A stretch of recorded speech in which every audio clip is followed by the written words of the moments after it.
Բարի երեկո հարգելի հետևորդներ, եթերում ABC լուրերի գլխավոր թողարկումն է, ես Սվետլանա Պետրոսյանն եմ, նախ կարևորը համառոտ։ Նոր սպառնալիքներ Ադրբեջանից Ալիևը հիմա էլ խոսել է Արցախի ռազմաքաղաքական ղեկավարների դատավարության մասին։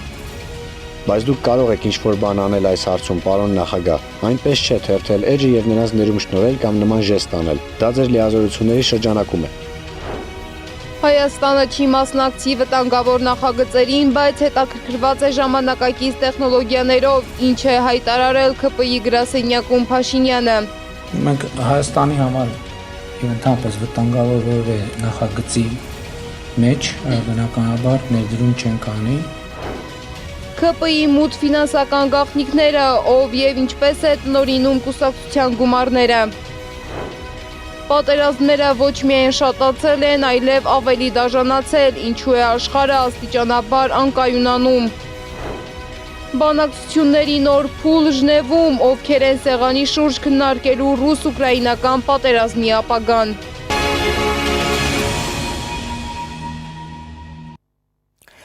Քիչ առաջ տեղեկացանք, որ արգելվել է վեհափառ Հայրապետի ելքը Հայաստանից։ Հայաստանի դատախազությունը քրեական հետապնդում է հարուցել ամենայն հայոց կաթողիկոսի նկատմամբ Արման Սարոյանի հետ կապված դատական ակտի կատարմանը խոչընդոտելու մեղադրանքով։ Փաստաբան Արա Զորաբյանը տեղեկացնում է, որ սա փորձ է Ավստրիայում կայանալիք եպիսկոպոսատ ժողովը ձախողելու համար։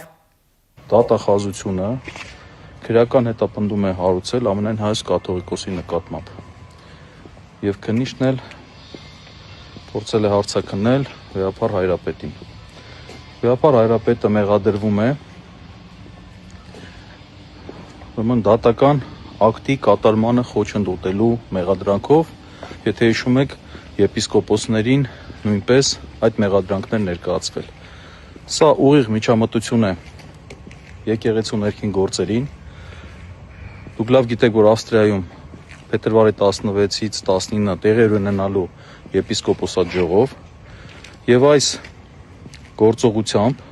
ինչպես նաեւ վեհափառ Հայրապետի ելքի արգելք տնելով որպես խափանման միջոց, խոչընդոտում է եպիսկոպոսատ ժողովի անցկացումը։ Շարունակենք թողարկումը։ Մինչ Հայաստանում խոսում են Ադրբեջանի հետ խաղաղություն հաստատելու մասին եւ այս օրերին Երևանում հյուրընկալում ադրբեջանական պատվիրակություններին, Բաքվից հնչող հայտարարությունները շարունակում են կոշտանալ։ Իլհամ Ալիևը ֆրանսիական France 24-ին տված հարցազրույցում հայ գերիներին համեմատել է նացիստների հետ, պնդելով, թե նրանք ավելի ծանր հանցագործություններ են կատարել, քան Երկրորդ համաշխարհային պատերազմի ժամանակ։ Նա կրկին առաջ է քաշել Հայաստանի սահմանադրությունը փոխելու պահանջը, Սյունիքով անցնող ճանապարհը անվանել Զանգեզուրի միջանցք եւ հայտարարել, թե արևմտյան ադրբեջանցիներն իրավունք ունեն վերադառնալու Հայաստանի այսօրվա պատմական տարածք։ Ես ներկայացրեցի Ադրբեջանի դիրքորոշումն այդ հարցի վերաբերյալ եւ վերջ։ Արցախի ռազմաքաղաքական ղեկավարները երկար տարիներ ծրագրել են Ադրբեջանի եւ ադրբեջանցիների դեմ ռազմական հանցագործություններ եւ այժմ կանգնել են արդարադատության առաջ։ Նրանք ձերբակալվել են Ղարաբաղում իրականացրած մեր ռազմական գործողության ընթացքում եւ հանձնվել են արդարադատությանը։ Բայց դուք կարող եք ինչ-որ բան անել այս հարցում, պարոն նախագահ, այնպես չէ թերթել էջը եւ նրանց ներում շնորհել կամ նման ժեստ անել։ Դա ձեր լիազորությունների շրջանակում է։ Այս մարդիկ մարդկության դեմ ծանր հանցագործություններ են կատարել։ Պատկերացրեք Երկրորդ համաշխարհային պատերազմից հետո Նյուրնբերգյան դատարանը եւ բոլոր այն նացիստ առաջնորդներին, որոնք դատապարտվել են մահապատժի, եւ 2 ամիս անց մեկը գար ու ասեր, խնդրում եմ ազատ արձակեք նրանց։ Սա նույնն է, նույնիսկ ավելի վատ։ Մենք ունենք 100 հազարավոր ադրբեջանցիներ, որոնք արտաքսվել են էթնիկ զտման են ենթարկվել ներկայիս Հայաստանի տարածքից, սակայն Հայաստանի կառավարությունը երբեք որևէ առաջարկ չի արել նրանց վերադարձի վերաբերյալ։ Կարծում եմ այս հարցին պետք է մոտենալ փոխադարձության սկզբունքով։ Ալիևի հայտարարություններին արձագանքել է ադրբեջանագետ Տաթևիկ Հայրապետյանը։ Նա նշել է, որ եթե Հայաստանում գործեր բացառապես պետական շահը սպասարկող իշխանություն, ապա արձագանքը այլ կլիներ։ Մեզ նացիստ անվանում է մի ղեկավար, որը արդեն 2 տասնամյակ զբաղված է քնած հային սպանող Ռամիլ Սաֆարովի հերոսացմամբ։ Մարդ, որի քաղաքականության հետևանքով Ադրբեջանի զինծառայողներն իրագործել են սարսափելի ռազմական հանցագործություններ, անգամ տեսանկարել դրանք, որոնց թվում էր նաև հայ կին զինծառայողի անդամահատման դեպքը 2022 թվականին Հայաստանի Հանրապետության դեմ հարձակման ժամանակ։ Ինչպես չպետք է Ալիևն աջակցի Նիկոլ Փաշինյանին, եթե վերջինս օգնել է իրեն մաքրվել ագրեսիվ պատերազմից, ռազմական հանցանքներից, պետական մակարդակով ատելության քարոզից, բլոկադայից, էթնիկ զտումից, բռնի տեղահանումից, ավելին հստակ զավթողական ծրագրերով է արդեն հանդես գալիս խաղաղություն իմիտացնելով։ Իսկ ինչպես են Ալիևի կոշտ հայտարարություններին արձագանքել խորհրդարանական ընտրություններին պատրաստվող իշխանական պատգամավորները։ Ոճը, որը որ մենք երկստեք Ադրբեջանի հետ այսօր իրականացնում ենք, բարդ է, դժվար է, բայց առաջ գնալու հնարավորություն ստեղծող բան է, որից որ մենք չպետք է հրաժարվենք եւ տենց էլ անում ենք։ Կվերադառնան, բոլորն էլ վերադառնալու են։ Այսօր չէ, վաղը չէ, բոլորն էլ վերադառնալ։ Ինչպես ժամանակին, ասում 200-ին հասնող մարդիկ կային, եւ ելի մարդիկ կային, որոնք որ չվերադարձողի ցուցակում են, բայց աշխատանքի շնորհիվ մենք կարողացանք հասնել։ Այդ աշխատանքը չի դադարելու մինչեւ վերջին հայը չվերադառնա Հայաստանի Հանրապետություն։ Ես կարծում եմ մեր արտաքին գերատեսչությունը այս հարցերով այն պատասխանատուն է, ով որ հայտարարություններով հանդես կգա, ինքս չեմ հասրել տեսնել ինչի մասին եք ասում, եւ հաջորդի վարչապետը իր վերջին հարցազրույցում էլ նշել է, որ այս թեմայով ուրեմն չենք խոսում, բայց աշխատանքները կառավարության ուշադրության կենտրոնում են։ Մենք պետք է գերիների մասին խոսելուց, Ադրբեջանում պահվող մարդկանց մասին խոսելուց հնարավորինս զուսպ լինենք եւ թողնենք, որ արտաքին գործերի նախարարության մեր գործընկերները այդ հարցով զբաղվեն, դրա համար զերծ կմնամ այդ մասով հավելյալ մեկնաբանություն տալուց։ Ես ճիշտ ասած ծանոթ չեմ այդ հայտարարությանը, մենք այսօր եկել ենք մեր ներկուսակցական ընտրություններին մասնակցելու, ուստի կխնդրեմ, եթե դրա հետ կապված հարցեր կան, համեցեք։ Ճիշտ ասած այսօր դեռ չեմ հասցրել մամուլին ծանոթանամ, հետո կմեկնաբանեմ, եթե անհրաժեշտություն լինի։ Ուշագրավ է, որ Ալիևի այս հայտարարությունները հնչում են այն օրերին, երբ ադրբեջանական պատվիրակությունը արդեն երկրորդ օրն է Հայաստանում է։ Եթե նախորդ անգամները ադրբեջանցի պատվիրակները Հայաստան են եկել օդային ճանապարհով, ապա այս անգամ ցամաքային սահմանազատված հատվածով։ ABC մեդիան պարզել է, որ հանդիպումը տեղի է ունեցել Ծաղկաձորում, իմ գործընկեր Անի Աբաղյանն է եղել տեղում։ Հայաստանի եւ Ադրբեջանի քաղաքասարակության ներկայացուցիչները մեր տեղեկությունների համաձայն Ծաղկաձորում են, գտնվում են նախկին Golden Palace, այժմ Նարեկ Նալբանդյանին պատկանող 88 հյուրանոցում։ Իդեպ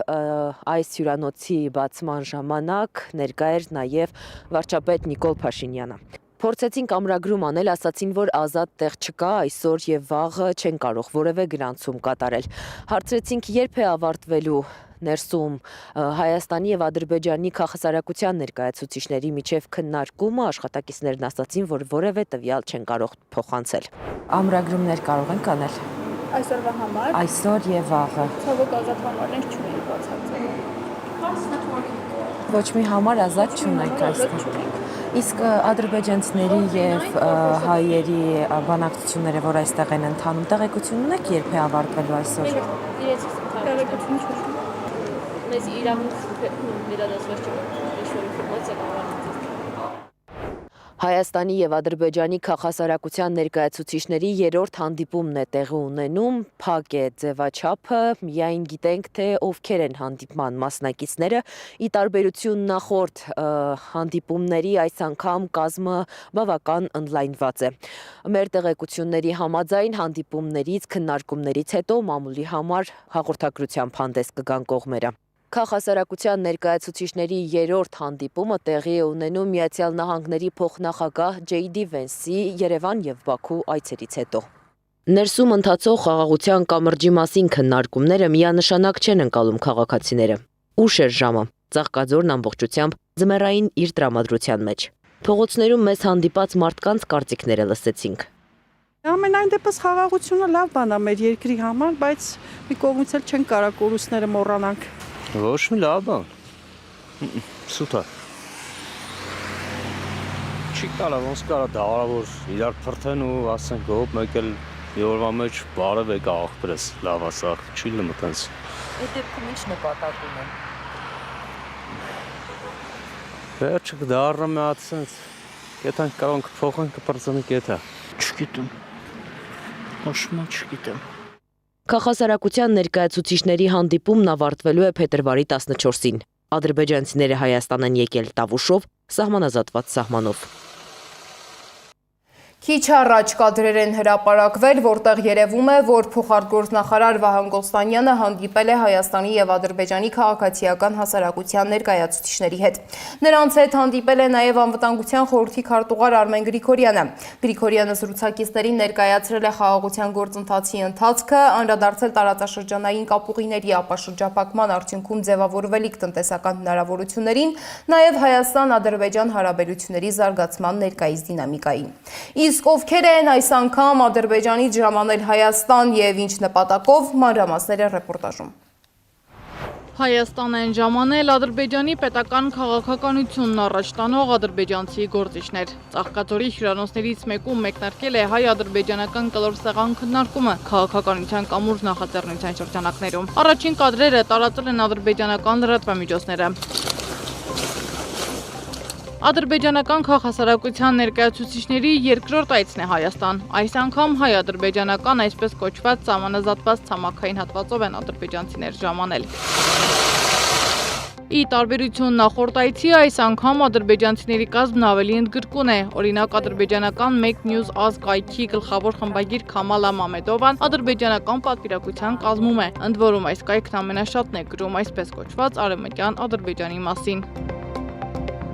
Պատվիրակության մյուս անդամը Ռաուֆ Ագամիրզաևն է, տրանսպորտի հարցերով փորձագետ է։ Նա թվային զարգացման եւ տրանսպորտի նախարարության առընթեր հանրային խորհրդի անդամ է։ Ադրբեջանագետն այս մասնագետի այցը կապում է TRIP-ի շուրջ քննարկումների հետ։ Վերջին շրջանում տարածաշրջանում TRIP-ի շուրջ ստեղծված քննարկումները, առհասարակ պրոցեսները բավականին ակտիվ փուլ են մտել։ Կարծում եմ, որ այս մասնագետի ներկայությունը այստեղ հատկապես կարևորվում է հենց լոգիստիկ տրամաբանության շրջանում քննարկումներ անցկացնելու ուղղությամբ։ Կարապետյանը նկատում է ադրբեջանական պատվիրակության մեջ չկա իրավապաշտպան։ Ադրբեջանը հաճախ է խոսում հումանիտար խնդիրների մասին, Արցախյան առաջին պատերազմում իրենց սևակերպմամբ անհետ կորածների վերաբերյալ։ Իհարկե պետք է նշեմ, որ բավականին տարակուսելի այն հանգամանքը, որ այս 19 հոգանոց պատվիրակության կազմում չկա որևէ իրավապաշտպան, որի հետ հնարավոր կլիներ քննարկել հումանիտար ոլորտում առկա խնդիրները, եւ օրինակ ադրբեջանական կողմը եւս պարբերաբար խոսում է իր, այսպես ասած, հումանիտար խնդիրների մասին, շեշտում է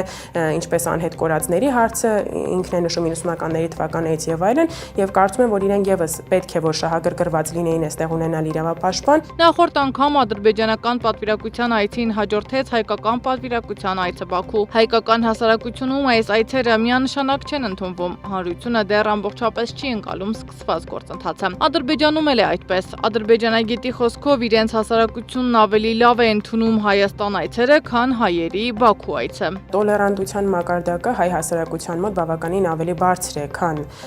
ադրբեջանական հասարակության,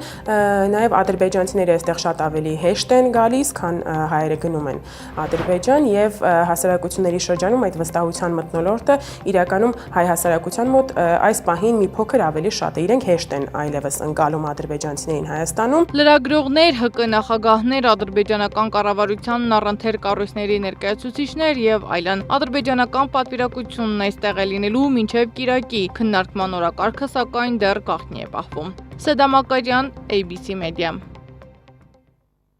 Այս ֆոնին Փաշինյանը ՔՊ գրասենյակում ճեպազրույցի ժամանակ անդրադարձել է Միացյալ Նահանգների մոդուլային ռեակտորներին եւ սպասվող ներդրումներին, ընդգծելով, որ Հայաստանը չի մասնակցի որևէ նախագծի, որը կարող է վտանգավոր լինել երկրի համար։ Փաշինյանը միաժամանակ ընդգծել է, որ Հայաստանը շահագրգռված է ժամանակակից տեխնոլոգիաների հասանելիությամբ։ 1-2-3 համաձայնագիրը գիտեք ինչի մասին է։ 1-2-3 համաձայնագիրը նրա մասին է, որ Հայաստանը կունենա հնարավորություն ամբողջական տեղեկատվություն ստանալ այդ թվում մոդուլյար ռեակտորների այն տեխնոլոգիաների վերաբերյալ, որ Միացյալ Նահանգները ունի, որովհետև ես ուզում եմ ընդգծել բոլորիս ուշադրությունը հրավիրել այն փաստի վրա, որ այս համաձայնագրի մաս չկազմող պետությունների համար այդ տեխնոլոգիաները գաղտնի են։ Այսինքն որևէ մեկը չգիտի, եթե այս համաձայնագրի մաս չի, մոդուլային ռեակտորները Միացյալ Նահանգներում հասունության ինչ մակարդակի են հասել։ Եվ այստեղից է այն տեղեկատվությունը, որ կարելի է ունենալ առանց այս համաձայնագրի, մենք ունենք։ Բայց քանի որ այդ ունեցած տեղեկատվության հիման վրա մեր հետաքրքրությունը մեծացել էր եւ Միացյալ Նահանգների հետ մեր հարաբերություններն էլ զարգանում են, հենց դրա համար ենք 1, 2, 3 համաձայնագիրը ստորագրել։ Ինչպես արդեն հայտարարվել է, ապրիլի սկզբին տեղի կունենա ՔՊ համաժողով, որտեղ կընտրվեն ընտրական ցուցակի վերջնական թեկնածուները։ Մինչ կուսակցությունը կհստակեցնի իր վերջնական ցանկը, հարց է առաջանում. ինչպես է ձևավորվում կուսակցության բյուջեն։ Ինչ բացահայտումներ է արել իմ գործընկեր Սեդա Գյուրեղյանը, դիտենք ռեպորտաժը։ Վարշաբենդի հունվարի 30-ին Պալադիում հոլում կայացած համերգի համար քաղաքացիական պայմանագիր կուսակցությունը ծախսել է ընդհանուր 8.5 միլիոն դրամ, պետբյուջեից 0 դրամ ծախսով։ 0 դրամ է ծախսվել պետական բյուջեից։ Միջոցներով է արվել, քանի որ ասում են ինչու են գաղտնի բանում, եթե թափանցիկ իշխանություն եք, ինչու է գաղտնի բանում։ Ինչ միջոցներ, կուսակցության միջոցներով է դայալել։ Կուսակցության։ Հա։ Իսկ ինչպես է ձևավորվում կուսակցության բյուջեն։ Գումարների հիմնական մասը բյուջե է մտնում նվիրատվություններից։ Քաղաքացիական պայմանագրի դեպքում այս ընթացակարգը այնքան էլ հարթ չէ։ 2022-ից ի վեր հրապարակվող քաղաքացիական պայմանագրի նվիրատուների ցուցակներում պարբերաբար խախտումներ են արձանագրվում։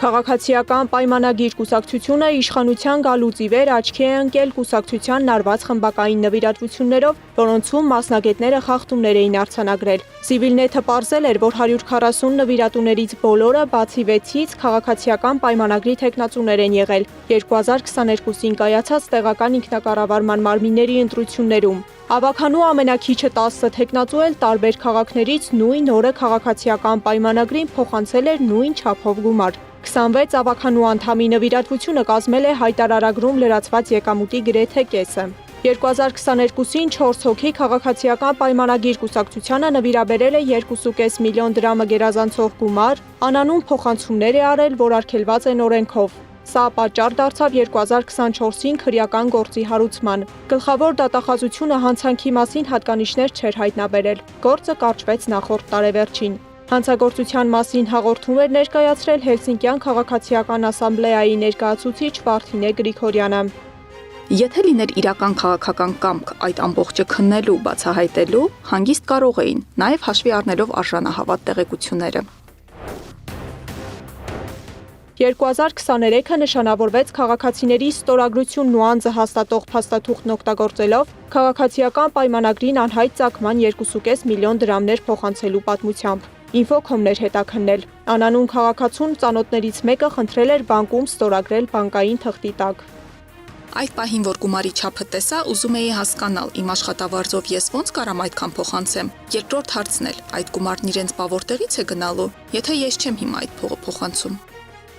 2021-ին կառավարության նոր բարեփոխումներով արգելվեցին բիզնեսների կողմից նվիրատվությունները։ Փոխարենը սկսեցին բիզնեսների հետ փոխկապակցված անհատները խոշոր գումարներ փոխանցել քաղաքացիական պայմանագրին։ 2023-ին 2.5 միլիոն դրամ փոխանցած 140 նվիրատուների մեծ մասը կապակցված էր տարբեր բիզնեսների հետ։ Առնվազն 8-ը աշխատում էին Երեմյան Project-ում։ Վիլաշին, Ջերմուկ Group, Zover Construction, Magnolia Comfort 2, GAH, GMK Partners, Stroymaster Միխայիլ, Անվտանգության ապահովման մասնավոր գործունեություն իրականացնող Արագ արձագանքման գվարդիա ընկերությունների հետ փոխկապակցված անձինք եւս թույլատրելի առավելագույն չափով գումար են փոխանցել քաղաքացիական պայմանագրին։ Խոշոր 1 միլիոնից մինչև 2.5 միլիոն դրամ նվիրատվություններով հետ չեն մնացել նաև քաղաքական գործիչներն ու նրանց փոխկապակցված անձինք։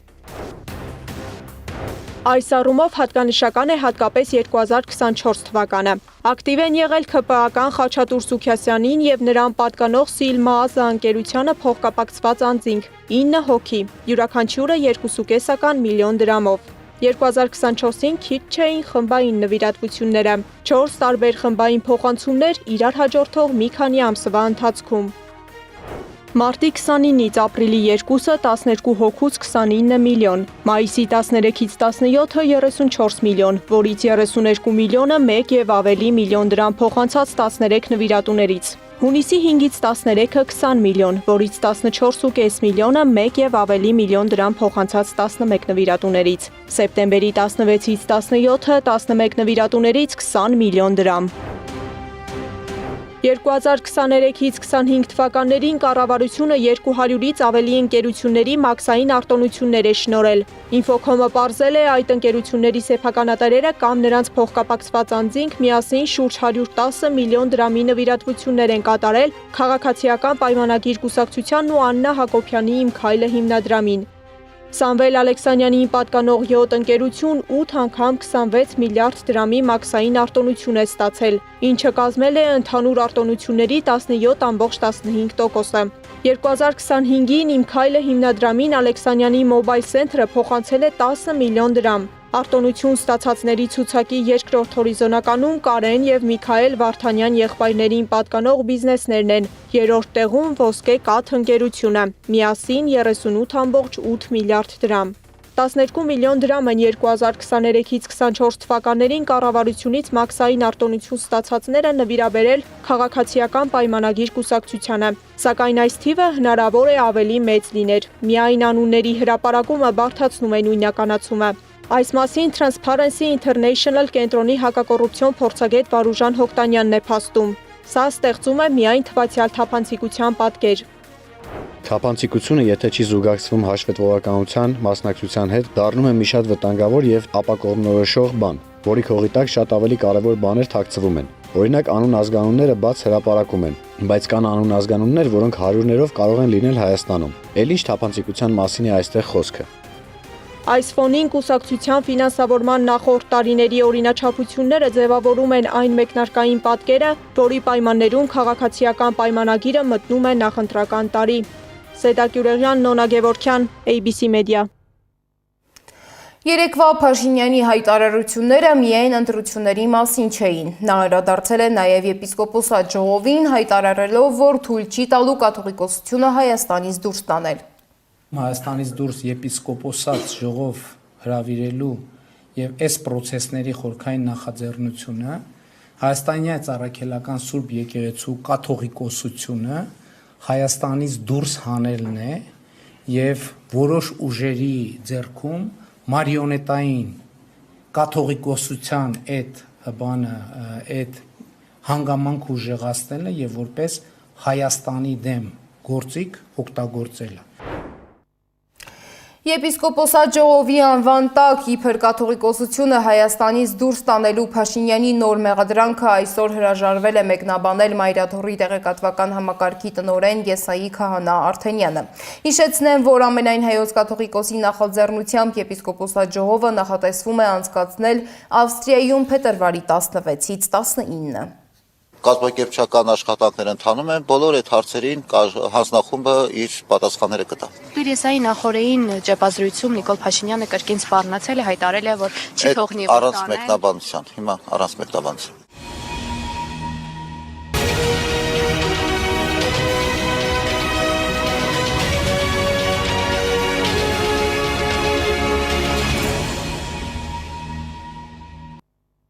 Միջազգային լրահոսից։ Ֆրանսիայի նախագահ Էմանուել Մակրոնը Մյունխենի անվտանգության համաժողովում հայտարարել է, որ առանց եվրոպացիների Ուկրաինայում խաղաղություն հաստատելը անհնար է։ Նա պատրաստվում է ուղիղ թափանցիկ կապ հաստատել Ռուսաստանի հետ, նպատակ ունենալով կանխել էսկալացիան եւ հստակեցնել համակեցության կանոնները։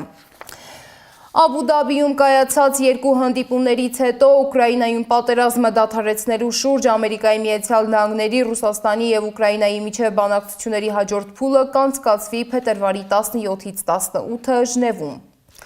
Աշխարհը մտնում է ավելի անկայուն փուլ, զինված հակամարտությունները ոչ թե նվազում են, այլ աճում։ Կարմիր խաչի միջազգային կոմիտեի նախագահը հայտարարել է, որ այսօր հակամարտությունները 4 անգամ ավելի շատ են, քան 30 տարի առաջ։ Բայց խնդիրը միայն քանակը չէ։ Պատերազմներն ավելի դաժան են դարձել, քանի որ նոր տեխնոլոգիաները հաճախ հարվածում են հենց խաղաղ բնակչությանը։ Այսօր պատերազմները այլևս չեն սահմանափակվում զինվորականների միջև բախումներով։ Ավելի հաճախ դրանց հիմնական զոհերը դառնում են խաղաղ բնակիչները։ 2023 թվականից ի վեր մենք կրճատել ենք հազարավոր աշխատակիցների, մասշտաբային վերակազմավորումներ ենք արել, բյուջեն կրճատել ենք $1 միլիարդ, բարեփոխել ենք ֆինանսական կառավարումը։ Սա քաղաքական խնդիր է։ Իրավունքի գերակայությունը հնարավոր է միայն այն դեպքում, երբ կա այն հարգելու քաղաքական կամք եւ միջազգային համաձայնագրեր։ Եվ վերջում եղանակի մասին։ Հանրապետությունում այսօր սպասվում են տեղումներ նախալեռնային եւ հովտային շրջաներում անձրևի եւ ձնախառն անձրևի, լեռնային շրջաներում ձյան տեսքով։ Ջերմաստիճանը փետրվարի 14-ից 18, աստիճանաբար կբարձրանա 6-ից 9 աստիճանով։ Այսօր երեկոյան կլինի 3-ից 5 աստիճան տաքություն։ Այս ժամի համար նախատեսել էինք այսքանը, շարունակեք հետևել մեզ YouTube-ում, Facebook-ում, Telegram-ում, WhatsApp-ում, Instagram-ում ու TikTok-ում կամ այցելեք մեր պաշտոնական կայք 3w.abc.media.am։ Մնացեք խաղաղությամբ, բարի գիշեր։